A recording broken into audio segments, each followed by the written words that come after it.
بسم الله الرحمن الرحيم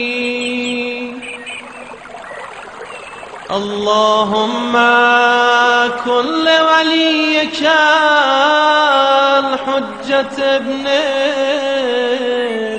الحسن صلواتك عليه وعلى آبائه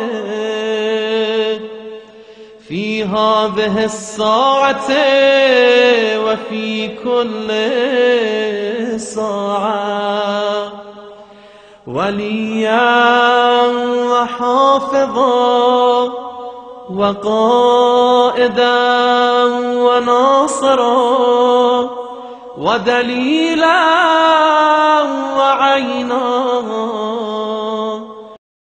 حتى تسكنه أرضك طوعا وتمتعه فيها. بسم الله الرحمن الرحيم وبه نستعين وهو خير ناصر ومعين وصلى الله على سيدنا مولانا بالقاسم محمد اللهم صل على محمد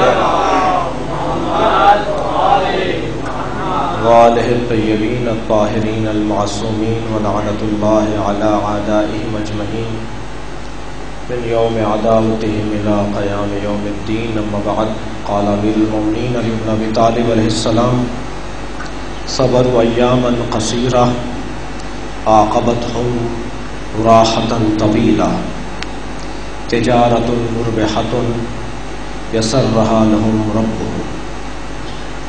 مولا علی علیہ السلام کے خطبہ حمام خطبۃ المتقین جو مولا کا معروف خطبہ ہے نہج البلاغہ میں، اس پر غور کر رہے ہیں اور اس کے ایک ایک فقرے پر غور کرتے ہوئے آج 15ویں صفت جو مولا نے متقین کی نشانیاں بیان کی ہیں ان میں سے 15ویں نشانی فرما رہے ہیں صبروا ایاما قصیرہ. یہ صاحبان تقویٰ مختصر اور محدود اور معدود اور چند روزہ زندگی میں صبر کر لیتے ہیں. عاقبتہم راحۃ طویلہ، اس لیے کہ اس کے بعد ایک راحت طویل انہیں نصیب ہوگی. یعنی وہ چند دن کے مصائب اور مشکلات میں صبر کرتے ہیں اور اسے برداشت کر لیتے ہیں، جس کے عوض انہیں ایک طویل راحت نصیب ہوتی ہے. تجارت مربحۃ، مولا فرما رہے ہیں یہ بہترین تجارت ہے. بزنس مین لوگ یہاں بیٹھے ہیں، تاجر یہاں بیٹھے ہیں، دکاندار بیٹھے ہیں.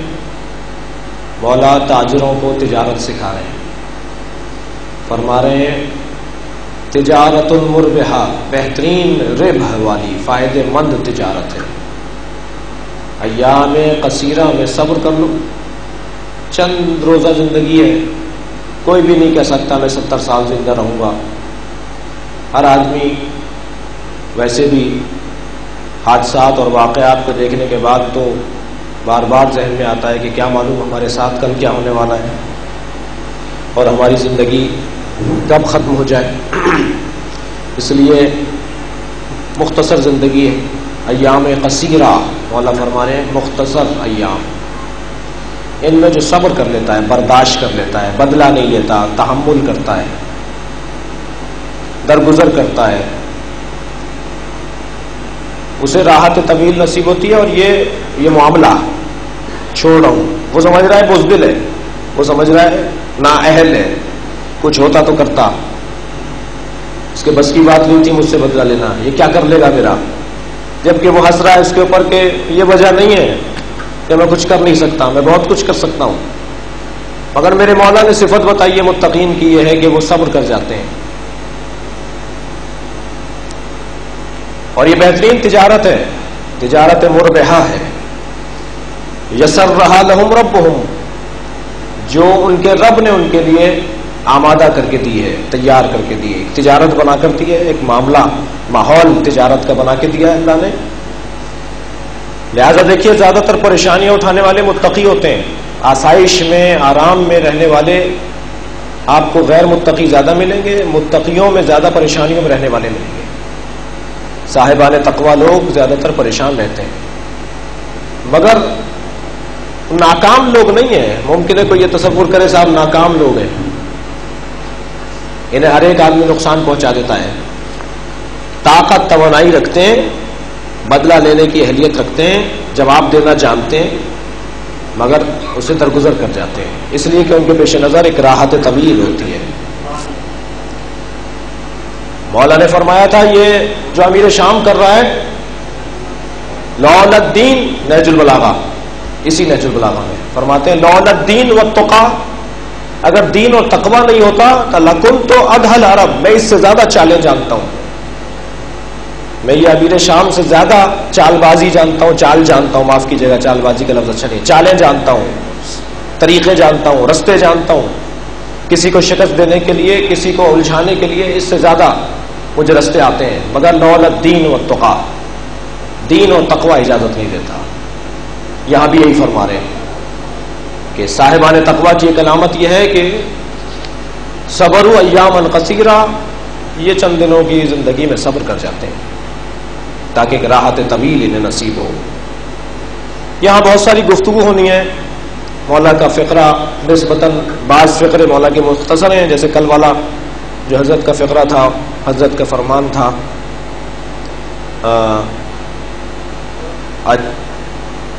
اجساتہم اجزاتہم نحیفہ حاجاتہم خفیفہ، یہ الفاظ چھوٹے چھوٹے دو جملے، دو جو لفظ کے ایک جملے، یہ جملہ ذرا لمبا ہے۔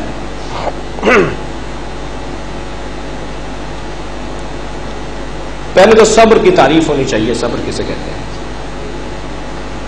صبر بزدلی، جبن، بزدلی صبر یہ دونوں ایک چیز نہیں ہے۔ طاقت رکھتے ہوئے، توانائی رکھتے ہوئے اپنے اعصاب پر قابو پا جانا، طاقت و توانائی رکھتے ہوئے اپنے غصے پر قابو پا جانا اور اس وقت کو گزار دینا، یہ مصیبت میں صبر ہے۔ لہذا معصوم خود تقسیم کر رہے ہیں صبر کی 3 قسمیں۔ صبر 3 قسموں میں تقسیم ہوتا ہے۔ الصبر و ثلاثہ، مولا علی فرما رہے ہیں صبر 3 طرح کا تصور کیا جا سکتا ہے۔ فرماتے ہیں الصبر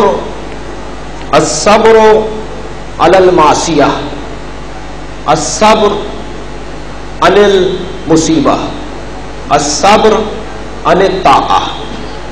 صبر 3 قسموں میں تقسیم ہوتا ہے۔ معصیت اور گناہ میں صبر، معصیت اور گناہ میں صبر۔ گناہ کرنے کے لیے سب ماحول تیار ہے، گناہ کے لیے ساری باتیں آمادہ ہیں، مگر صبر کر جائے، گناہ نہ کرے، یہ معصیت میں صبر ہے۔ کر سکتا ہے، اس کے پاس صلاحیت ہے، ماحول میں آمادہ ہے، مگر یہ صبر کر جاتا ہے معصیت کے اوپر، گناہ نہیں کرتا۔ گناہ میں صبر، معصیت میں صبر۔ ایک صبر عن المصیبت ہے، وہی معروف صبر، مصیبتوں میں صبر۔ مصیبت آئی ہے، پریشانی آئی ہے، اپنے آپ کو سنبھالو، اپنے اندر سے ان باتوں کا اظہار نہیں کرو جو شیطانی وسوسے ہیں، اللہ کے خلاف، معصومین کے بارے میں، دین کے بارے میں، انسانیت کو پامال نہیں کرو اس مصیبت میں۔ یہ چند دن کی مصیبت ہے، جس نے مصیبت دی ہے وہی صبر بھی دے گا، وہی تسلی بھی دے گا، وہی تدارک بھی کرے گا۔ یہ کون سی تمہاری چیز تھی جس کے اوپر تم اللہ کے خلاف بول رہے ہو؟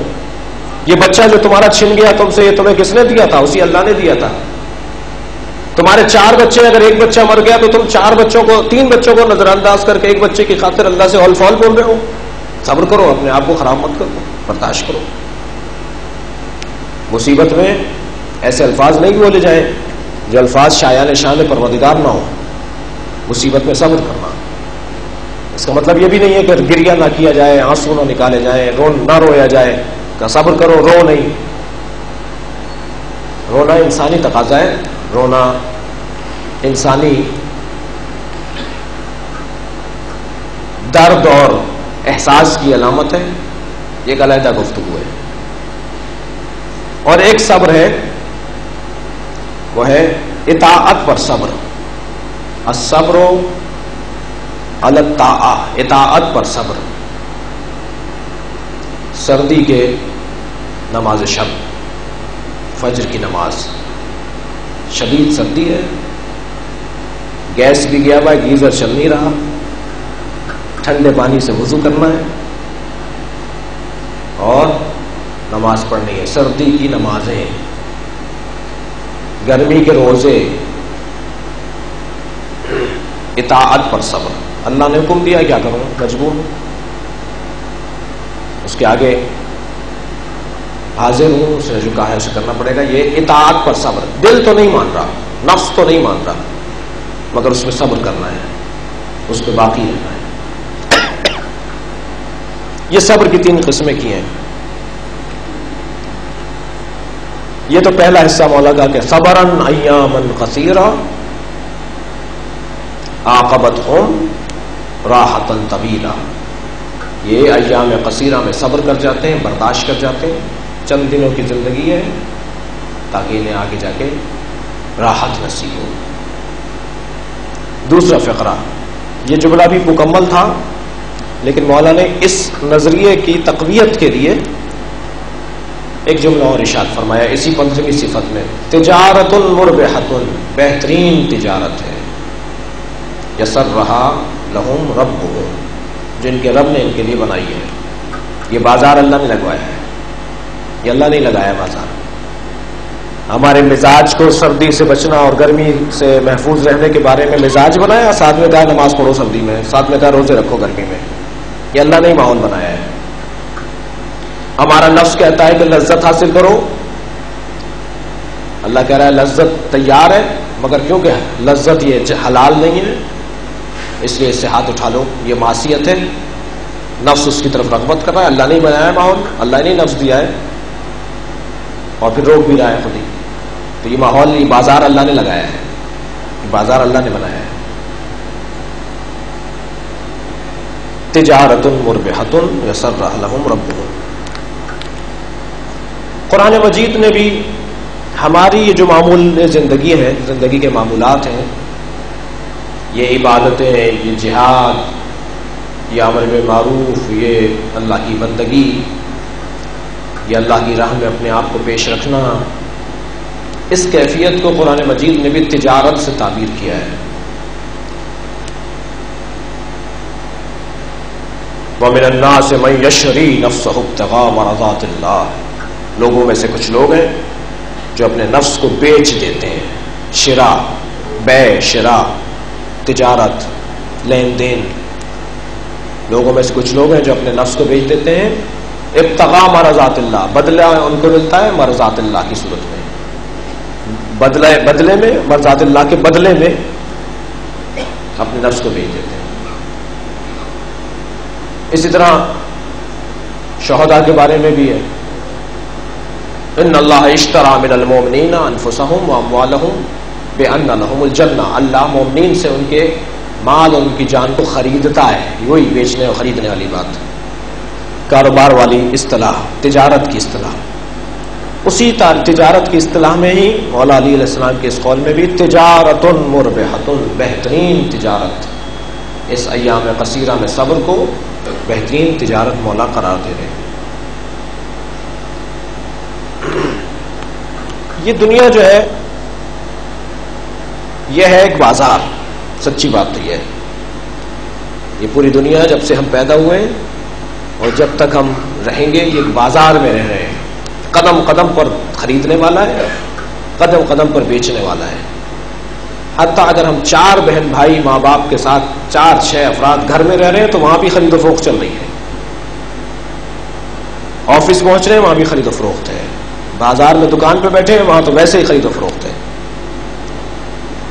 اس بازار میں دلال بھی ہیں جو کاروبار کرواتے ہیں، تو ادھر کا مال ادھر کرواتے ہیں، جو اچھے مال کو دکھاتے ہیں.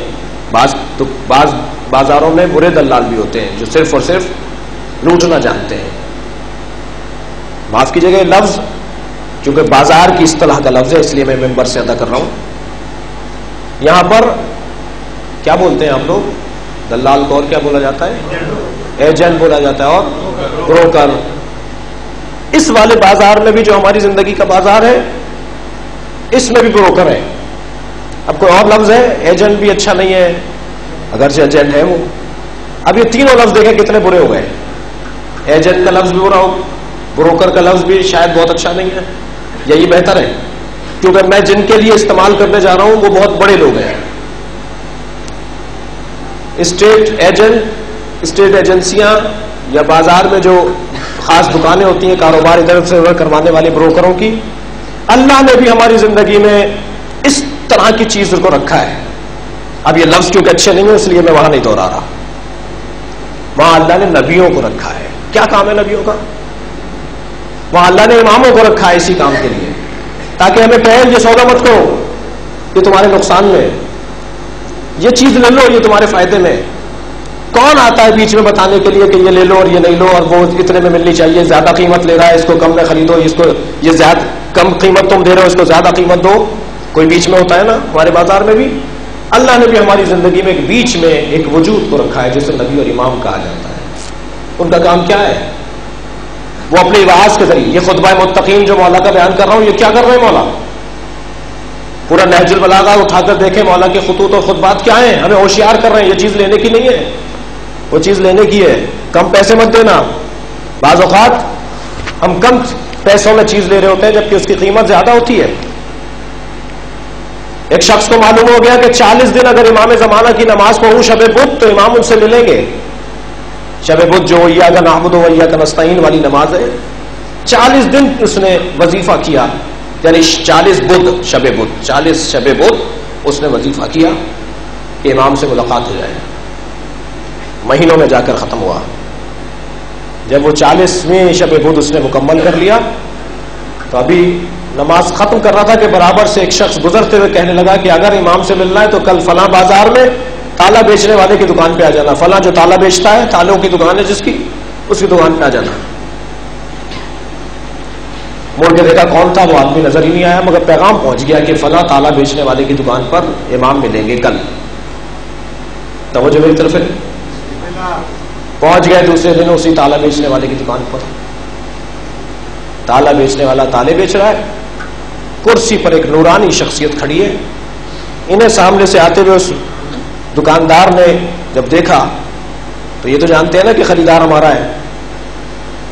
دکاندار اپنی دکان سے باہر نکلا, ان کے پاس جا کے کہتا ہے وہیں کھڑے ہو کر دیکھو وہ جو کرسی پہ بیٹھے ہیں امام بیٹھے ہیں, تمہاری اس 40 دن کی ریاضت کی وجہ سے تمہیں زیارت کروا رہے ہیں. مگر امام کہہ رہے کہ یہاں رکو, میں تم سے کچھ کہنا چاہتا ہوں. امام تمہیں کچھ کہنا چاہتے ہیں, یہیں ٹھہرے رہو. اسی اسنا میں ایک عورت آتی ہے جو فقیر اور مسکین اور پریشان حال دکھائی دیتی ہے. دکاندار سے کہتی ہے بھائی میرے گھر میں یہ تالا ہے, میرے گھر میں فاقے ہیں, اسے خرید لو, کچھ پیسے دے دو تاکہ میں کچھ کھانے کی چیزیں خرید لوں. اور یہ میں نے تو 8 درہم میں خریدا تھا, اب جس دکان پہ جا رہی ہوں وہ کہہ رہا ہے 1 اور 1.5 درہم میں لیں گے, تو میرا تو بڑا نقصان ہو رہا ہے. اس لیے تم کچھ ایسی بہتر رقم دے دو تاکہ میرا کچھ گزارا بھی ہو جائے, میں بڑا نقصان بھی نہیں کروں. تو وہ تالا بیچنے والا تھا, اس نے اسے دیکھ کے کہا کہ تم نے 8 درہم میں لیا تھا, کچھ استعمال کر لیا ہے, لہذا 1 درہم کم کر رہا ہوں. اس کیس تمہیں 7 درہم ملنے چاہیے. پورا بازار جو تم سے 1.5 درہم اور 1 درہم کی بات کر رہا ہے تمہارے ساتھ زیادتی ہے. اس نے 7 درہم اسے دیے, اس سے تالا لے لیا. جب وہ عورت چلی گئی تو امام نے مڑ کے دیکھا, امام نے کہا ایسے ہو جاؤ تو ہم تم سے ملنے آئیں گے. محمد وآل محمد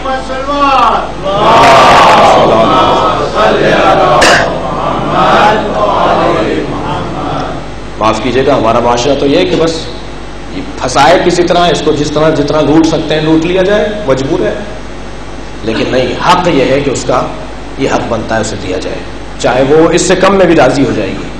وہ اس سے کم میں بھی شاید راضی ہو جاتی, دوسرے 1.5 دے رہے تھے, یہ 3 دے دیتے تو شاید بیچ دیتی وہ. تو یہ کون بتا رہا ہے؟ یہ ائمہ بتا رہے ہیں. کون یہ تجارت کر کے دکھا رہا ہے؟ کون اس تجارت کے آداب ہمیں سکھا رہا ہے؟ تو یہ بیچ میں جو لوگ ہیں یہ رسول ہیں، امام ہیں، عقل ہے، خود ہماری عقل، یہ خود اللہ نے رکھا ہے، ایک دلال رکھا ہے، اس کو کہہ سکتا ہوں میں، یہ خود اللہ نے ایک بروکر رکھا ہے۔ البتہ جہاں اللہ کی طرف سے معصوم نبی، عقل، امام یہ بیچ میں سودا کروانے والے قرار پا رہے ہیں، وہاں شیطان نے بھی اپنے بروکر چھوڑے ہوئے ہیں جی۔ خود شیطان بہت بڑا بروکر ہے، معاف کیجیے گا، خود شیطان بہت بڑا ایجنٹ اور بہت بڑا جو ہے وہ دلال ہے، اور یہ چل رہا ہے معاملہ۔ دیکھیے کچھ لوگ ہیں جو اس دلال سے مدد لیتے ہیں اور اس سے تعاون لیتے ہیں اور دیتے ہیں، کچھ ہیں جو اس سے دیتے ہیں، اور دونوں کا نظام چل رہا ہے اس دنیا کے اندر۔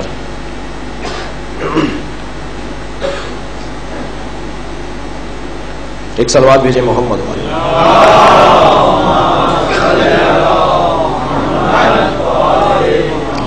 مجھے آج آنے میں تاخیر ہوئی، اور اگرچہ کل زیادہ موسم خراب تھا اور ہم وقت سے پہلے یہاں موجود تھے، اور آج کچھ عذر تھا، ایک مجبوری اور مشکل تھی جس کی وجہ سے تاخیر ہوئی، مگر میں اپنے وقت پر اپنے بیان کو مکمل کروں گا، کیونکہ اس میں آپ کا کوئی قصور نہیں ہے میرے دیر سے آنے میں۔ قرآن مجید میں جو آیات اللہ نے نازل کی ہیں اسی باب میں، تجارت مربحۃ میں، ان آیات میں یوں تو بہت ساری آیات ہیں، لیکن میں نے یہاں چند آیات دیکھیں کتنی پڑھ سکتے ہیں۔ یا ایھا الذین آمنوا هل ادلکم علی تجارۃ تنجیکم من عذاب علیم، تجارت کا لفظ، اے صاحبان ایمان کیا ہم تمہیں ایسی تجارت کے بارے میں بتائیں جو تمہیں عذاب علیم سے بچائے گی؟ ایک تجارت ہے، اس وقت بھی آپ اور ہم ایک تجارت کر رہے ہیں، میں بول رہا ہوں آپ سن رہے ہیں، یہ تجارت ہو رہی ہے، اس کے بدلے میں کچھ ملنا ہے، ہم بھی خامخواہ نہیں بیٹھے ہوئے ہیں،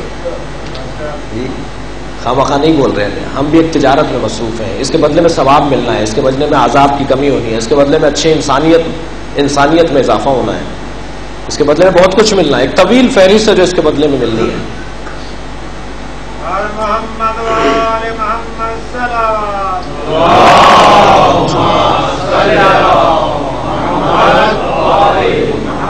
ارشاد ہوتا ہے تؤمنون باللہ ورسولہ وتجاہدون فی سبیل اللہ باموالکم وانفسکم ذلک خیر لکم ان کنتم تعلمون، جو اللہ رسول پر ایمان لے کر آتے ہیں اور اپنے نفس کو اور اپنے مال کو اللہ کی راہ میں قربان کر دیتے ہیں، یہ بہترین کام ہے جو وہ کرتے ہیں اس کے بدلے میں۔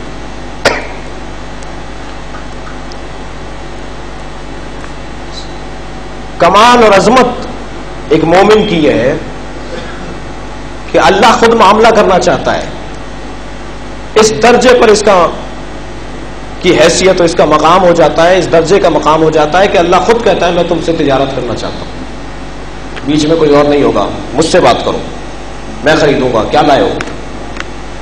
تم اپنے مال کو اتنا اچھا بنا لو کہ اللہ خریدنے کے لیے تیار ہو جائے، تم اپنے نفس کو اتنا پاکیزہ بنا لو کہ اللہ اسے خریدنے کے لیے تیار ہو جائے۔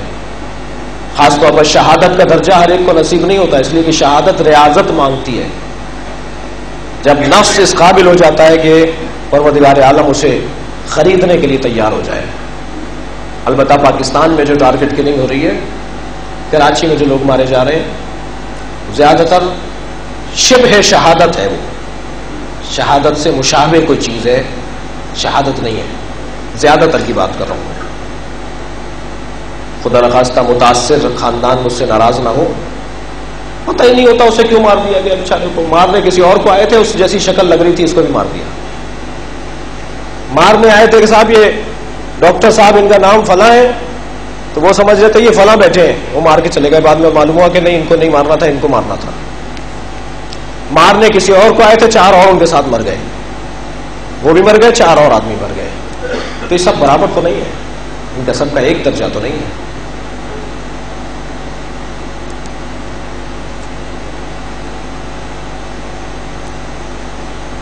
نفس اس قابل ہو جائے کہ اللہ اسے خریدنے کو تیار ہو۔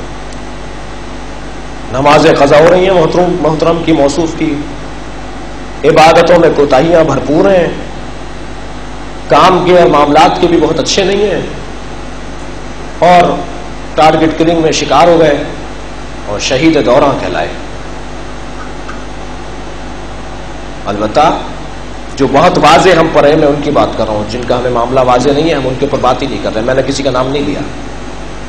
لیکن پاکستان کے جو موجودہ حالات ہیں یہ مسئلہی دہشت گردی کا مسئلہ ہے.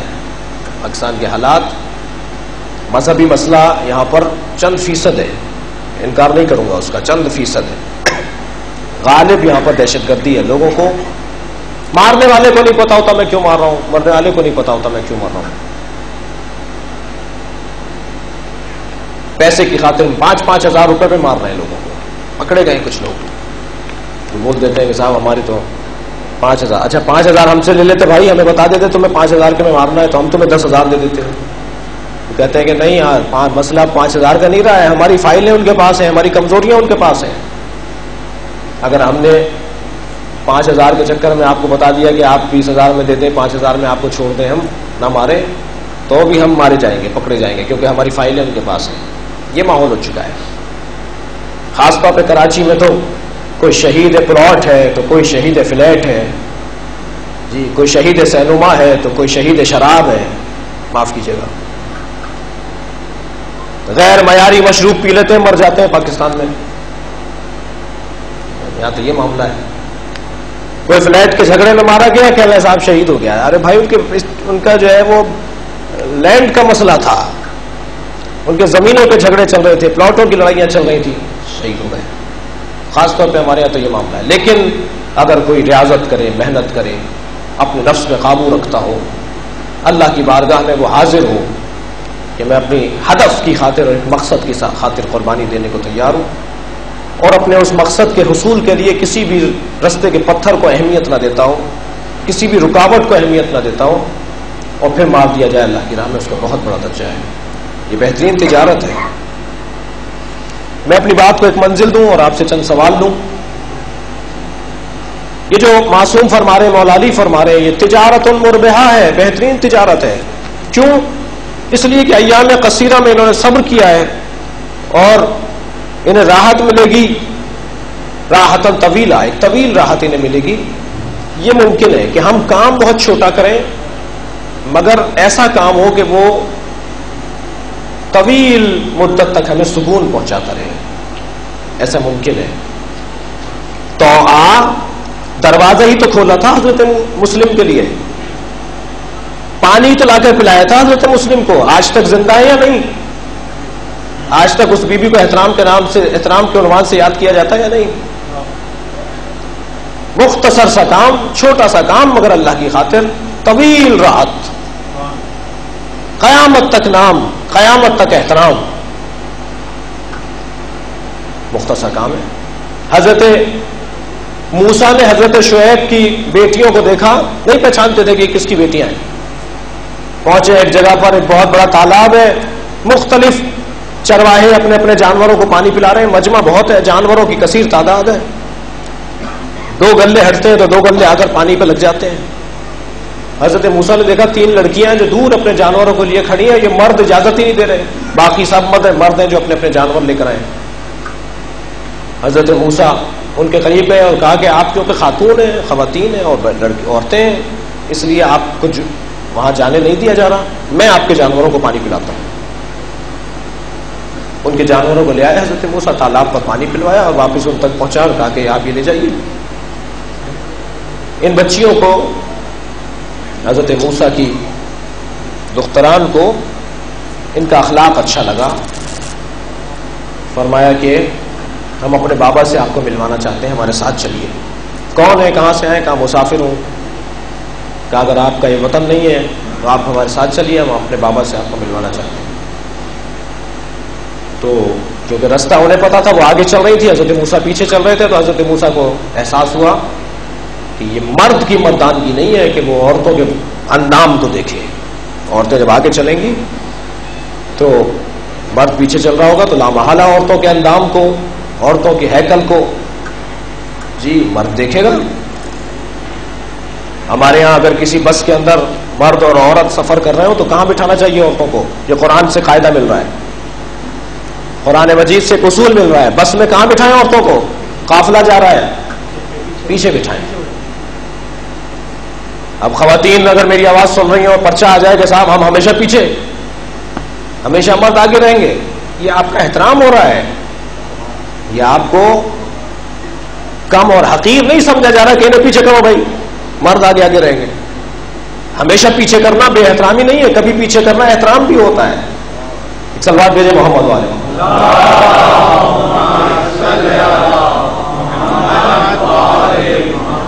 حضرت موسیٰ نے فرمایا آپ آگے چل رہی ہیں تو مجھے آپ کے اندام پر نگاہ ڈالنا میرے لیے مجبوری بن رہی ہے، لہذا آپ پیچھے چلیے، میں آگے چلوں گا۔ انہوں نے کہا تمہیں تو رستہ نہیں پتا، کہ آپ مجھے رہنمائی کرتے رہیے کہ یہاں موڑنا ہے اور وہاں موڑنا ہے، اور میں آگے چلوں گا اور آپ پیچھے رہیں گے۔ پھر انہوں نے ایسے ہی کیا، وہ بیویاں پیچھے ہو گئیں اور حضرت موسیٰ آگے ہوئے، پہنچے حضرت شعیب کے پاس۔ ان بچیوں نے کہا بابا ہم نے تو پہلے ایک صفت دیکھی تھی تو ہمارا دل کہا کیا کہ آپ سے ملوائیں، اس میں تو دو صفتیں اچھی ہیں، یہ عفیف بھی ہے، عفت بھی رکھتا ہے، یہ نگاہوں کی عفت بھی اس کے اندر پائی جاتی ہے۔ اور پھر اس طرح حضرت موسیٰ کی شادی حضرت شعیب کی بیٹی سے ہوئی۔ مہر کیا دو گے، تمہارے پاس تو کچھ بھی نہیں ہے۔ 8 سال جانور سنبھالنا مہر قرار پایا۔ حضرت موسیٰ کے پاس بہت جانور تھے، حضرت شعیب کے پاس بہت جانور تھے۔ کہ شعیب نے کہا تم میرے 8 سال تک جانوروں کو سنبھالو گے، یہ تمہارا مہر ہے میری بیٹی کا۔ 8 سال مہر ادا کیا، 2 سال مہر کے اوپر بھی ادا کیا۔ 10 سال تک حضرت موسیٰ وہاں رہے، پھر پلٹ کے گئے اپنی قوم کے اندر۔ جب دوبارہ گئے تو کام بعض اوقات چھوٹا ہوتا ہے، تاریخ ساز بن جاتا ہے۔ جانوروں کو پانی پلانا، ایک عورت کو کہنا پیچھے چلیے میں آگے چلوں گا آپ کی احترام میں، کام تو بہت بڑا نہیں ہے شاید، لیکن جب اللہ کی خاطر ہو اور صحیح وقت پر اس کی ادائیگی ہو تو پھر ایک طویل مدت تک اس کے اثرات ہوتے ہیں، اس کے نتیجے ہوتے ہیں، پھر وہ رہنما بن جاتا ہے۔ اسی طرح بی بی شتیتا، چھٹے امام پر اختلاف ہو گیا، حضرت اسماعیل امام ہے یا موسیٰ کاظم امام ہے، شیعوں میں لڑائی ہو گئی، شیعوں میں اختلاف ہو گیا، شیعوں میں گروپ بن گئے جس کا نتیجہ آج تک ہے۔ آدھوں نے کہا یا ایک بڑی تعداد نے کہا حضرت اسماعیل جو پردہ کر گئے، غیبت کر گئے، ان کی رحلت ہو گئی تھی، امام نے انہیں اپنے ہاتھوں سے دفنا دیا، یہ کہنے لگے غیبت میں چلے گئے، مہدی ہیں یہ۔ اور پھر امام کی رحلت کے بعد کہا کہ اب تو وہ مہدی آئیں گے، اب ان کا انتظار کرو، اسماعیل ہمارے امام ہیں۔ ایک تعداد کہتی تھی نہیں امام موسیٰ کاظم امام ہے۔ اچھا امام جعفر صادق نے بھی بڑا امتحان دیا مومنین کا، 4 اپنے نمائندے بنا دیے، اپنی زوجہ حمیدہ کو کہا میری جانشین ہے، پہلے کبھی نہیں ہوا تھا کوئی عورت جانشین بنے۔ امام موسیٰ کاظم کو اب میرے جانشین ہے، مدینے کے گورنر کو کہا میرا جانشین ہے، ابو جعفر منصور دوانقی کو اپنے دشمن کو کہا میرا جانشین ہے۔ کون ہے جانشین؟ یہ در حقیقت امام موسیٰ کاظم کو امام بچا رہے تھے، اس لیے کہ اگر یہ 4 ایسے لوگوں کے نام نہیں لیتے تو مشخص ہو جاتا، طے ہو جاتا یہ جانشین ہے، اب انہیں مار دو۔ امام نے اپنے دشمنوں کو ہی کہہ دیا کہ میرا جانشین ہے، اب حکمت ہے امام کی۔ اس طرح امام محفوظ رہے، امام موسیٰ کاظم محفوظ رہے، مگر مومنین میں اختلاف ہو گیا کون ہے جانشین۔ بی بی شتیتا ایک خاتون جو بظاہر معاشرے کے اندر کوئی ایک مسکین سی خاتون ہے، جی غریب سی خاتون ہے، اس نے نیشاپور کے لوگوں سے کہا کہ تم سب جمع ہو کر سوالات لے کر جاؤ، میرا یقین ہے امام موسیٰ کاظم امام ہے، میں اگر یہ کہہ دوں کہ امام موسیٰ کاظم کی امامت کا جو ایک حسین موڑ اور ایک تاریخ کا ایک حسین اور سنہرا باب ہے وہ بی بی شتیتا سے ہے، خاتون ہے، کام خاتون ہے، کہا سوالات لے کر جاؤ، اگر تمہارے سوالات تمہارے بولنے سے پہلے وہ بتا دیں کیا سوچ کر آئے ہو تو میں سچ ہوں، میں سچی ہوں۔ سب لوگ روانہ ہوئے، ایک بڑا قافلہ روانہ ہوا مدینے، آخر میں ایک رومال پکڑا دیا، اس میں ایک رقم دے دی کہ یہ میری طرف سے خمس ہے، چند سکے ہیں، بہت سارے لوگ بڑی بڑی رقمیں بھیج رہے تھے، انہوں نے بھی چند سکے دیے کہ میری طرف سے میرا خمس ہے، حتیٰ ایک کہا کہ خمس کے اندر غیر خمس کی رقم ملا دو سکوں میں اور امام کے سامنے رکھ دینا، امام اس میں سے خمس اٹھا لیجئے۔ یہ ساری دلیلیں کون دے رہی ہے؟ شتیتا دے رہی ہے، یعنی کتنا یقین اور کتنا اطمینان ہے ان کو امام کی امامت پر۔ جب پہنچے یہ لوگ وہاں امام کی خدمت میں بیٹھے امام نے فرمایا جو سوالات تم لکھ کر آئے ہو میں تمہیں سوال بتاتا ہوں کہ تم کیا لکھ کر لائے ہو. اور امام نے ان کے سوالات کے جوابات دیے، ان کا سوال بھی خود بتایا، جواب بھی بتایا. پھر جب امام کے سامنے وہ سکے رکھے، اس میں سے خمس نکال لیے، جب امام نے اسے بیننا شروع کیا، چند سکوں کو علیحدہ فرمایا، امام نے کہا یہ خمس نہیں ہے، باقی خمس ہے. وہ انہیں نشان لگے ہوئے تھے سکوں پر، انہیں پتا تھا کہ کون سے خمس ہیں کون سے نہیں ہے. پھر جب اٹھنے لگے امام نے کہا لو، جس نے تمہیں میرے پاس بھیجا ہے اس شتیتہ کا رومال کہاں ہے؟ اس کا خمس تو مجھے دو. جس نے تمہیں میری امامت کے بارے میں یقین دلوایا اور تمہیں اس طرح سے رہنمائی کی، اور پھر کہا شتیتہ کو جا کے ہمارا سلام کہنا اور کہنا کہ تمہاری جب رحلت ہوگی تو ہم خود تمہاری جنازہ پڑھانے کے لیے آئیں گے. اور ایسا ہی ہوا. نیشا پور میں بی بی شتیتہ کا مزار آپ لوگ گئے ہیں، بی بی شتیتہ کی نماز جنازہ امام موسیٰ کاظم پڑھانے آئے. کام بظاہر بہت بڑا نہیں ہے، مگر آج تک مزار بھی ہے، تاریخ کے اندر ایک سنہرا باب بھی ہے. تجارت المربحہ، بہت کم مختصر سا ایک دورانیہ ہماری حیات میں، ہماری زندگی میں آتا ہے کہ اگر ہم اس کو استعمال کر لیں تو ایک طویل راحت نصیب ہوتی ہے. اور متقی وہ ہوتا ہے، مولا کا حکم ہے، مولا کا فرمان ہے، صبر و ایام قصیرہ، چند دن کے دن ایام برداشت کر لو، گزار لو، تمہیں راحت طویل نصیب ہوگی. اور بہترین تجارت ہے جو تمہارے رب نے تمہارے لیے بنائی ہے. کوئی سوال ہو تو فرمائیں.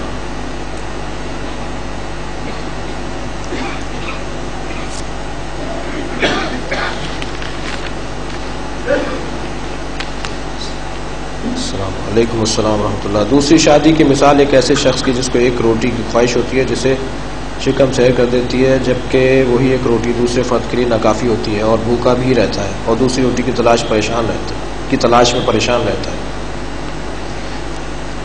ایک سوال تو یہ ہے کہ دوسری شادی کی جن کو تمنا ہوتی ہے یا چاہتے ہیں دوسری شادی کرنا، ان کی ایک دلیل یہ ہے کہ ان کی اس پہلی شادی سے جو ہے گزارا نہیں ہو رہا، ان کے حاجات پوری نہیں ہو رہی.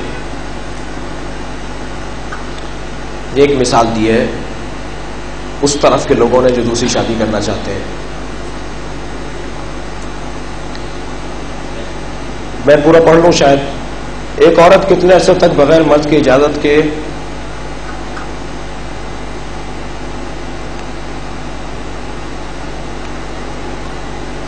گولیاں لکھی ہیں شاید. ایک عورت کتنے عرصے تک بغیر مرد کی اجازت کے گولیاں استعمال کر سکتی ہے؟ اگر 10 سال تک بغیر وقفے کے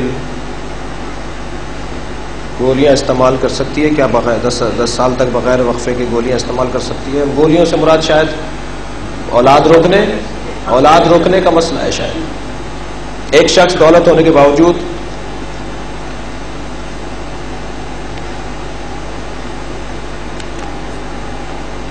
مشکل میں زندگی گزارتا ہے اور کنجوسی کرتا ہے، تھوڑا سا غیر منظم لکھا ہوا ہے.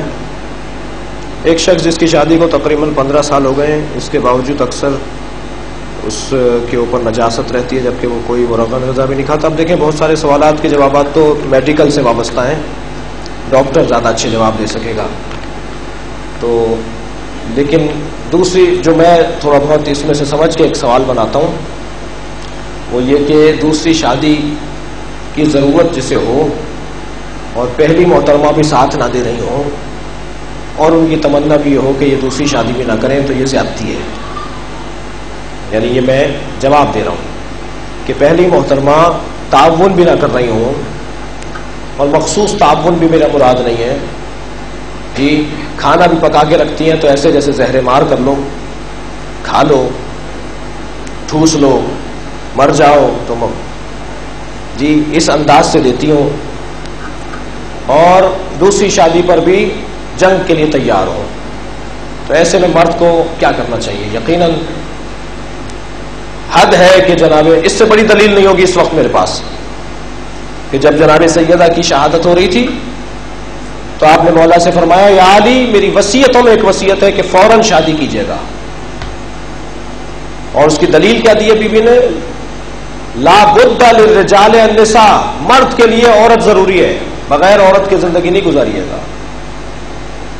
یہ بی بی کے الفاظ ہیں.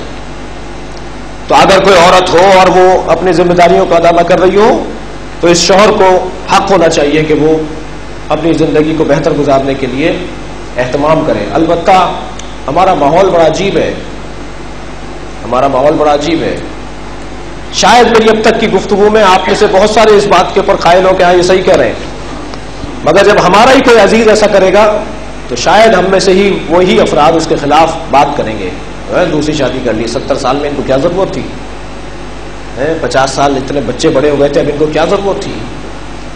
شاید ہم میں سے ہی ان کی مخالفت کریں، لیکن ناانصافی ہے، یہ بری بات ہے. یہ خواتین کو چاہیے، ہمارا معاشرہ اتنا عجیب ہے کہ یہی خواتین جہاں ایک مثبت پہلو رکھتی ہیں وہاں ان کا ایک خطرناک پہلو بھی ہے. یہی جو اپنے شوہر کے ساتھ تعاون نہیں کر رہی، کسی بھی طرح کا تعاون، میں پھر بار بار کہہ رہا ہوں کہ مخصوص تعاون کی بات نہیں ہو رہی، یہ تعاون نہیں کر رہی اپنے شوہر کے ساتھ اور دوسری شادی بھی نہیں کرنے دے گی، اور دوسری شادی کر لی تو ان سے بڑا کوئی جنگجو نہیں ہے، ان سے بڑا کوئی محاذ آرا نہیں ہے، اور انتہائی جہنم بنا دے گی یہ گھر کو. بہت ساری مثالیں ہیں. مولانا صاحب میرے شوہر شادی کے 22 سال تک ان کا رویہ میرے ساتھ برا ہے، ہر وقت میرے اور میرے بچوں کے ساتھ گندی سے گندی بد کلامی کرتے ہیں، مجھے اور بچوں کو اب تک مارتے ہیں، اور نان و نفقہ جتنا کماتے ہیں اتنا اس کا آدھا بھی نہیں دیتے. کیا ان کے ساتھ صلہ رحمی کرنا چاہیے یا ان کے ساتھ ہمارا رویہ اچھا رکھنا چاہیے؟ نہیں. کیا میں بیوی کے فرائض انجام دوں یا نہیں؟ گھر والوں کے ساتھ اچھا رویہ نہ رکھنے والے کا انجام بتائیے. یہ دوسرا پہلو ہے. وہ پہلا پہلو تھا، دوسرا پہلو لگتا ہے کہ ساتھ ساتھ بیٹھی ہوئی ہیں. یہ انہوں نے کہا کہ ایک تم بھیجو ایک میں بھیجتی ہوں. ایک سلوات بھیجے محمد والے.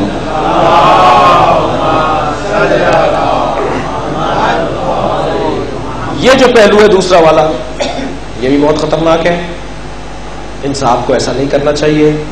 مذمت آئی ہے ایسے افراد کی. فشار قبر آیا ہے ان کے لیے، لکھا گیا ہے جو اپنے گھر والوں کے ساتھ بد اخلاق ہو. نبی جنازے میں شریک ہے ایک صحابی کے، غم اتنا طاری ہے کہ آپ نے اپنی نالینیں بھی نہیں پہنی ہوئی، ننگے پیر جنازے میں چل رہے ہیں.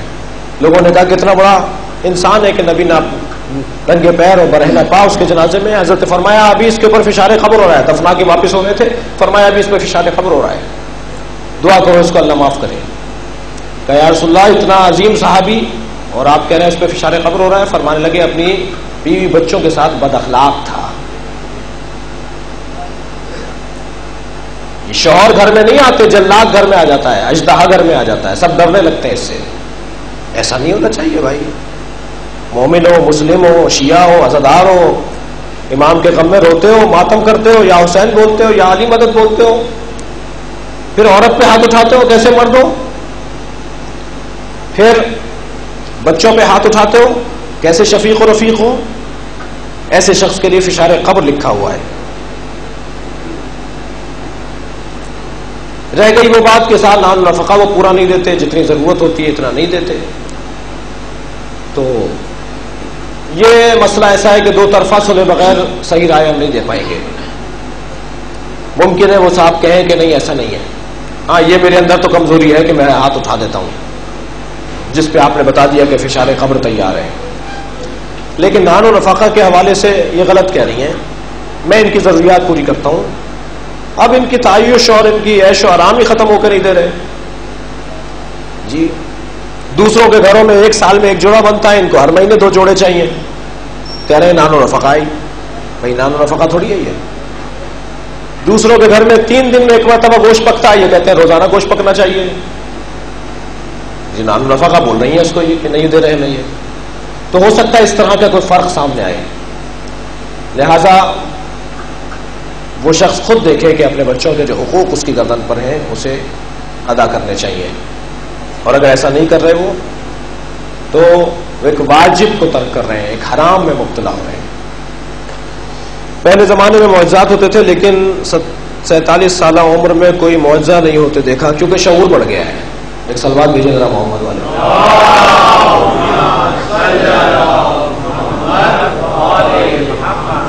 پہلے جو معجزات ہوتے تھے وہ بھی معجزے نہیں تھے. کون سے امام نے آ کر کہا تھا کہ میں تم مجھے امام نہیں مان رہے تو میں معجزہ دکھا رہا ہوں؟ معجزہ ہوتا ہی تب ہے کہ جب امام کا انکار کیا جا رہا ہو. اور جسے دکھا رہے ہیں وہ انکار کر رہا ہو. اب ہمارے گھر میں معجزہ ہو رہا ہے, ہم تو مولا رو رو کے تھک گئے, ہم نے کب آپ کا انکار کیا, ہم نے کب توہین کی آپ کی, ہم تو آپ کی عزاداری کر رہے تھے, ماتم کر رہے تھے, مجلس کر رہے تھے, تبرک بانٹ رہے تھے, ہمارے گھر میں معجزہ ہو گیا, گویا ہم انکار کر رہے ہیں امام کا. اور امام خود کہاں ہے معجزہ دکھانے کے لیے؟ یہ تو علم ہے حضرت عباس کا, حضرت عباس بھی امام نہیں ہے. یہ تو تابوت ہے حضرت علی اصغر کا, یہ تو جھولا ہے حضرت علی اصغر کا, حضرت علی اصغر بھی امام نہیں ہے. وہ بھی معجزے نہیں ہوتے تھے, کچھ اور تھا. اب کیا تھا اس پہ اگر ہم جائیں گے تو تھوڑی سی ٹینشن بھی ہو سکتی ہے, لیکن میں اشارتاً کہہ دیتا ہوں. دو چیزیں تھیں, نفسیاتی بیماریاں تھیں اور جن تھے. بعض جگہ نفسیاتی بیماری تھی, انہیں ایک دیوار میں چیز نظر آ رہی ہے, تمہیں نظر نہیں آ رہی, کہ نہیں ہمیں نظر نہیں آ رہی, کہا تمہارا عقیدہ کمزور ہے. اب معلوم ہوا کہ جو وہاں پر جا کے کہے مجھے نظر نہیں آ رہا اس کا عقیدہ کمزور ہے, لہٰذا بعض جاتے ہی نہیں تھے جا کے, یا بعض جا کے کہتے تھے ہاں ہمیں بھی نظر آ رہی ہے, تاکہ وہ اپنے اوپر کوئی الزام نہ لگوا لیں. میں خود ایک جگہ پر گیا, میں جا نہیں رہا تھا, اتنی مشکل, مجھے پتا تھا کیا ہوگا, اور وہی ہوا ہمارے ساتھ. یہی کراچی میں کہتے صاحب دیوار پر علم لہراتا ہوا نظر آ رہا ہے, جیسے اب یہ دیوار ہے اس میں باقاعدہ ایک علم جو ہے نا لہراتا ہوا نظر آ رہا ہے. دنیا ٹوٹی پڑ رہی تھی, نظر و نیاز, ماتم داری, عزاداری. میں نے کہا بھائی میرے پاس وہ آنکھیں نہیں ہیں دیکھنے والی, لیکن لے گئے ہم نے جا کے دیکھا, ہمیں بھی نظر آیا باقاعدہ علم لہرا رہا ہے. میں نے ان کی چھت کو دیکھا, میں نے کہا کوئی 2-4 گھر قریب کوئی علم ہے؟ کہنا علم لگا ہوا ہے ایک گھر کے اندر. میں نے کہا وہ بھی مجھے دکھائیے. جب میں وہ گھر دیکھنے گیا تو وہی جو یہاں لہرا رہا تھا وہی ڈیزائن کا علم وہاں بڑا تھا, پورا تھا. یہاں تو چھوٹا تھا, یہاں تو دیوار پہ چھوٹا نظر آ رہا تھا, وہاں پورا ان کے صحن میں علم لگ رہا تھا بہت بڑا. جیسے آپ کا یہ صحن ہے, اس صحن کے اندر بہت بڑا علم لگ رہا تھا, وہی پھریرا, وہی پنجا, وہی علم جو یہاں نظر آ رہا تھا. میں اندر آیا, میں نے کہا بھائی اس چھت کے اندر کئی سوراخ ہے, توجہ ہے, اس چھت کے اندر کئی سوراخ ہے, اور اس چھت کے اوپر کوئی چیز پڑی ہے جس کا یہ عکس پڑ رہا ہے یہاں پر. اور وہی ہوا, اس چھت کے اندر ایک جگہ پر ٹین کی چھت تھی, مگر میرے جانے کے بعد وہ پرچہ لگایا گیا کہ فلاں مولانا تصدیق کر کے گئے کہ یہ معجزہ ہے, یا حسین یا حسین یا حسین. مشکل میں آ گیا. میں نے کہا بھائی ہم نے کہاں تصدیق کی ہے, ہم تو آپ کو بتا کے آئے کہ برابر والے علم کی پرچھائی ہے, اس کو کیا کہیں گے آپ, معجزہ ہے. وہاں تو ہزاروں لوگ اس کو معجزہ دیکھ کر گئے, جو دیکھ کر گئے, دیہاتوں سے آ رہے تھے, شہر سے باہر سے آ رہے تھے, وہ تو سب یہی بولیں گے کہ ہم نے ایک دفعہ ایسا معجزہ بھی دیکھا تھا. اس کو کیا بولیں گے؟ یا نفسیاتی بیماریاں ہیں, معاف کیجیے گا, یا جن ہے. ہاں جن ہے. بعض جگہ کچھ سمجھ میں نہیں آ رہا ہوتا, کوئی ریفلیکٹ نہیں ہو رہا, کوئی پرچھائی نہیں پڑ رہی, کوئی مسئلہ بالکل ٹیکنیک کے حوالے سے پورا ہے. وہاں جن ہوتے ہیں, آواز آ رہی ہے, رونے کی آواز آ رہی ہے, جھولا خود بخود جھول رہا ہے, اس کو کیا بولیں گے؟ جن ہوتے ہیں. وہاں پانی آپ خالی کر کے آ جاتے ہیں, پانی بھر جاتا ہے, اس کو کیا بولیں گے؟ وہاں جن آتے ہیں, وہ گریا کرتے ہیں, وازاداری کرتے ہیں. میں ابھی انڈیا گیا تھا اپنے گاؤں, جہاں سے ہمارے بزرگ آئے تھے 47 میں, تو وہاں ہمارے گاؤں میں جناتوں کا امام بارگاہ مشہور تھا. میرے پردادا کو سوز خان تھے, وہ ذاکر تھے, 7-8 پشتوں سے ہمارے یہاں ذاکری چل رہی ہے.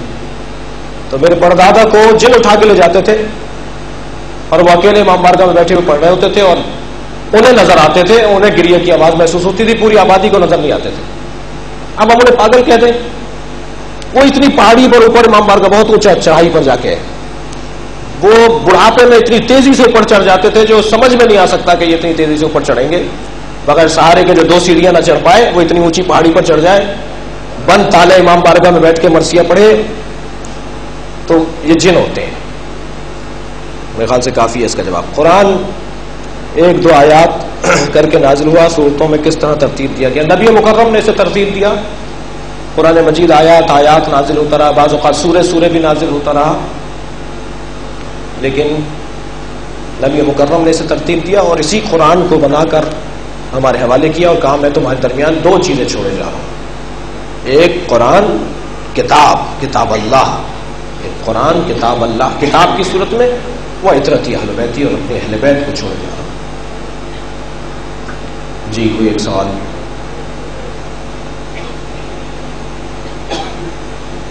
آج مجلس تو نہیں ہے کسی کا؟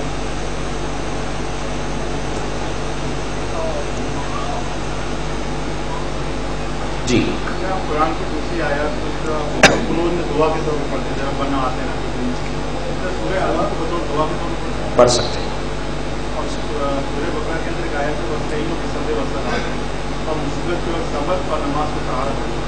تو نماز سمجھ میں آئی صبر سمجھ گئی روزہ صبر سے مراد روزہ. یہ صبر کر رہے ہوتے ہیں ہم سارے دن, چیز ہوتی ہے نہیں کھاتے. سارے ثواب کی مجلس ہے. لہذا یہ ایام جو ایام عبادت اور ریاضت ہیں, اس مہینے میں ہمیں ان پیغامات کی طرف خصوصی توجہ کی ضرورت ہے. اور مولا سے بہتر ہماری رہنمائی کون کر سکتا ہے؟ مولا نے ہمیں اس مہینے میں متقی دیکھنا چاہا ہے, اللہ نے دیکھنا چاہا ہے, مولا نے اس کا طریقہ بتایا ہے. اللہ چاہتا ہے کہ اس مہینے میں لوگ صاحب تقویٰ ہو جائیں. اور اس لعلکم تتقون, ہم نے روزے اس لیے فرض کیا تاکہ تم متقی ہو جاؤ. اب متقی کیسے ہونا ہے یہ طریقہ میرے مولا بتا رہے ہیں. چلیے کچھ دیر کے لیے اپنے ذہنوں کو اہل بیت کے مصائب کی طرف توجہ دیں. سلام ہو مظلوم کربلا پر, حسین غریب پر, حسین عطشان پر, حسین مظلوم پر. امام حسین کی مظلومیت میں ایک طویل فہرست ہے, مگر ہر مصیبت پر حسین صابر اور مطمئن دکھائی دیے. مگر 3 جنازے ایسے تھے جس پر امام نے گریہ کیا ہے, بہت روئے ہیں. ایک جنازہ حضرت علی اکبر کا جنازہ ہے. آگے بڑھتے جا رہے ہیں, فرما رہے ہیں اکبر مجھے آواز دو, مجھے رستہ دکھائی نہیں دے رہا. لاشے پر پہنچے تو اپنے بچے کو تڑپتے ہوئے دیکھا. یہ اکبر کیا بات ہے؟ بابا سینے برچھی لگی ہوئی ہے. ہاتھ ہٹا کر دیکھا ہے تو برچھی سینے کے اندر اتری ہوئی تھی. امام نے جب اسے نکالنا چاہا تو جناب علی اکبر نے ایڑیاں رگڑنا شروع کی. تکلیف تھی حضرت علی اکبر. اپنے بچے کے سینے سے برچھی کا پھن نکالا, خون کا فوارہ جاری ہونے لگا, لبوں پر لب رکھ دیے, بوسے دینے لگے, سینے پر سینہ رکھ دیا. کہا علی اکبر حوصلہ کرو, تمہارے نانا رسول تمہارے لیے پانی لے کر آئے. لاشا اٹھانا علی اکبر کا بڑا مشکل رہا. حسین کو بار بار زمین پر رکھتے ہیں, آواز دیتے ہیں بنی ہاشم کے بچوں آؤ, بوڑھے باپ سے جوان کا لاشا نہیں اٹھ رہا. جناب علی اکبر کہ جہاں لاشے پر جس انداز سے حسین پہنچے ہیں اور لاشا اٹھایا ہے اس کا بیان بڑا مشکل ہے. دوسرا لاشا جس پر امام حسین گریہ کر رہے ہیں, رو رہے ہیں, آنکھوں میں آنسو ہیں, وہ حضرت عباس کا لاشا ہے. اور تیسرا لاشا جو حسین ابن علی کے لیے بظاہر تو بہت ہلکا لاشا تھا مگر حسین سے اٹھ نہیں رہا تھا, وہ لاشا حضرت علی اصغر کا لاشا تھا. میرے مولا بچے کو لے کر چلے ہیں مگر کبھی آگے جاتے ہیں کبھی پیچھے آتے ہیں, کبھی کلمہ استرجا پڑھتے ہیں انا للہ و انا الیہ راجعون, کبھی پیچھے آتے ہیں رضا بقضائہ و تسلیما لامرہ. اسی کیفیت میں تیرے خیمہ سے پردہ ہٹا, سامنے ماں کو کھڑا ہوا دیکھا. جناب رباب خیمے سے باہر آئی. امام نے اپنے بچے کو ابا کے دامن میں لیا ہوا تھا. دامن ابا کا دامن حضرت علی اصغر کے اوپر ڈالا ہوا تھا. جناب سکینہ اپنی ماں کے ساتھ باہر آ کے کھڑی ہوئی, دیکھا گود میں بھائی ہے تو آواز دے کر کہا بابا میں بھی پیاسی ہوں, مجھے بھی پانی پلا لائیے. امام نے کوئی جواب نہیں دیا اپنی بچی کا. جناب رباب کو دیکھ کر فرمایا رباب بتاؤ میں کون ہوں. عجیب سوال تھا امام حسین کا, رباب بتاؤ میں کون ہوں. جناب رباب نے دیکھ کر کہا آپ میرے امام ہیں, آپ میرے والی ہیں. جب امام نے یہ جملے جناب رباب سے سن لیے ابا کا دامن ہٹا دیا. خون میں لت پت بچہ ایک ماں نے دیکھا, آگے بڑھ کر ننھے ننھے لبوں پر بوسہ لیا, اور فرمایا بنیا یا بنیا اب اس کو لوگ ینہر، اے میرے لال کیا تجھ جیسے بھی نہر کر دیے جاتے ہیں؟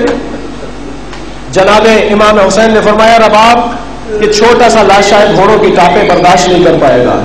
ایک ننھی سی قبر کھلی، عجیب تشیع جنازہ ہو رہی ہے، ایک باپ جنازہ اٹھائے اور ماں تشیع جنازہ کر رہی ہے، چھوٹی سی قبر کھلتی، جناب علی اصغر کو قبر کے حوالے کیا۔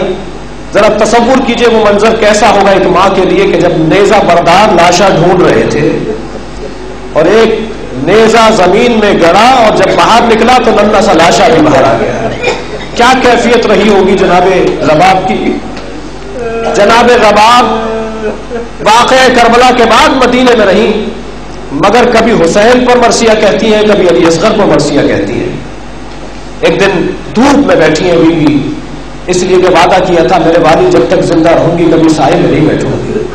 جناب رباب دھوپ میں بیٹھی رہی اپنی رحلت تک۔ ایک دن دھوپ میں بیٹھی ہیں، علی اصغر یاد آ گئے تو مرثیہ لکھتی ہیں، اے میرے لال میں نے بہت بچے دیکھے ہیں جن کا دودھ چھڑایا جاتا ہے تو ان کا لاڈ اٹھایا جاتا ہے، ان کی خواہشوں کو پورا کیا جاتا ہے اس لیے کہ ان کا دودھ چھڑایا جا رہا ہے، میں نے تجھ جیسا بچہ نہیں دیکھا جس کا تیر سے دودھ چھڑایا گیا، اجرکم علی اللہ۔ ایک دن امام سجاد نے آ کے کہا ماں سائے میں آ جائیے، بیوی نے فرمایا اے زین العابدین حرملہ جب تک زندہ ہے میں دھوپ میں بیٹھوں گی، میرے والی کو میرے بچے کو مارنے والا۔ ابو حمزہ صومالی امام کے صحابی ہیں، وہ کہتے ہیں ایک دن میں امام سجاد سے شرف حاصل کرنے کے لیے اور درس لینے کے لیے ان کے دروازے پر گیا، کنیز نے مجھے رہنمائی کرتے ہوئے صحن خانہ سے گزارا اور مجھے امام کے حجرے تک پہنچایا تو میں نے کیا دیکھا، ایک بیوی ہے دھوپ میں برقع پہنے بیٹھی ہے، برقع لیے ہوئے ایک بیوی دھوپ میں بیٹھی ہے۔ ابو حمزہ صومالی کہتے ہیں کہ جب میں امام سے ملنے کے بعد واپس لوٹا تو دھوپ ڈھل گئی تھی، مگر وہ بیوی وہاں سے اٹھ کر پھر دھوپ میں جا کے بیٹھ گئی تھی، برقعے میں ہے اور دھوپ میں بیٹھی ہے، کیونکہ گزر ہو رہا تھا ابو حمزہ صومالی کا۔ ابو حمزہ کہتے ہیں میں رک گیا، میں کچھ سوچنے لگا، امام نے آواز دی ابو حمزہ کیا سوچ رہے ہو؟ کہ مولا شاید آپ نے کسی غلطی پر اپنی کنیز کو سزا دی ہے اور اسے دھوپ میں بٹھا دیا ہے، مولا میری وجہ سے اسے معاف کر دیجئے۔ شدید گرمی ہے، امام کی آنکھوں میں آنسو آئے، فرمایا اے ابو حمزہ یہ میری ماں رباب ہے، میرے بابا کے لاشے کو دھوپ میں دیکھا تھا تو وعدہ کر کے آئی تھی کہ ہمیشہ دھوپ میں بیٹھوں گی۔ جب وہ ابو حمزہ چلے گئے ازناروں تو امام قریب آ کر بیٹھے، فرمانے لگے اماں آپ تو غیر بھی کہتے ہیں، آپ سائے میں آ جائیے۔ تو جناب رباب نے فرمایا اے زین العابدین کیا حرملہ مارا گیا؟ جب جناب سید سجاد کو خبر آئی کہ حرملہ مارا گیا ہے تو کہتے ہیں جناب رباب کو دھوپ سے اٹھانے کا اہتمام کیا گیا، بیویاں جمع ہوئی، بنی ہاشم جمع ہو گئے، جناب رباب کو سائے میں لایا جا رہا ہے، سب نے بڑے اہتمام سے بیوی کو سائے کی طرف بڑھانا شروع کیا۔ جناب رباب نے مدینے سے کربلا کا رخ کر کے کہا میرے والی میرے وعدے کی لاج رکھیے گا، میں نے آپ سے وعدہ کیا تھا جب تک زندہ رہوں گی ہمیشہ دھوپ میں بیٹھوں گی۔ ایک جانب امام سے وعدہ ہے، ایک جانب امام مجھے دھوپ سے اٹھا رہے ہیں، بس سائے کی طرف قدم بڑھنے تھے کہ ایک مرتبہ آواز آئی انا للہ وانا الیہ راجعون۔ جناب رباب نے اسی کیفیت میں رحلت کر لی، آواز آئی میری موت کا وعدہ پورا ہو گیا۔ الا لعنۃ اللہ علی قوم الظالمین فسیعلم الذین ظلموا ای منقلب۔